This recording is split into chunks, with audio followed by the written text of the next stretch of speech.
अवश्य ही तुम एक और बचकाना प्रश्न पूछ सकते हो। यदि ईश्वर नहीं है तो लोग उसमें विश्वास क्यों करने लगे? मेरा उत्तर सूक्ष्म और स्पष्ट है।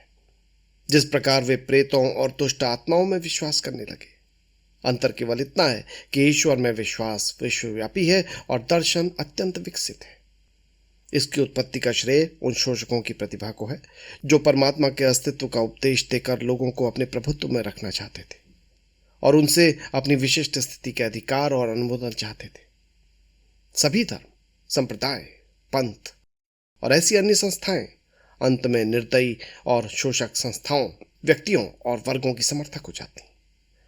राजा के विरुद्ध हर विद्रोह हर धर्म में सदैव ही पाप रहा है।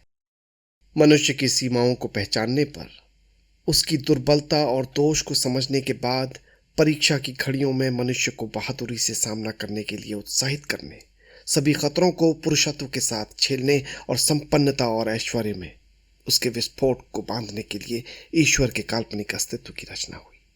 अपने व्यक्तिगत नियमों और अभिभावकीय उदारता से पूर्ण ईश्वर की बढ़ा चढ़ाकर कल्पना और चित्रण किया गया।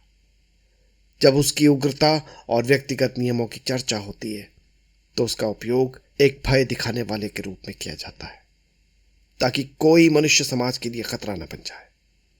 जब उसके अभिभावक गुणों की व्याख्या होती है तो उसका उपयोग एक पिता, माता, भाई, बहन, दोस्त और सहायक की तरह किया जाता है।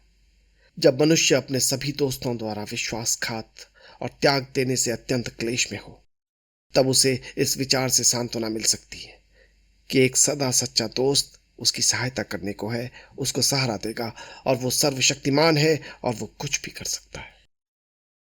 वास्तव में आदिम काल में यह समाज के लिए उपयोगी था। पीड़ा में पड़े मनुष्य के लिए ईश्वर की कल्पना उपयोगी होती है।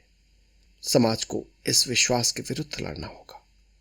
मनुष्य जब अपने पैरों पर खड़ा होने का प्रयास करता है और यथार्थवादी बन जाता है, तब उसे श्रद्धा को एक ओर फेंक देना चाहिए और उन सभी कष्टों, परेशानियों का पुरुषत्व के साथ सामना करना चाहिए जिनमें परिस्थितियां उसे पटक सकती हैं।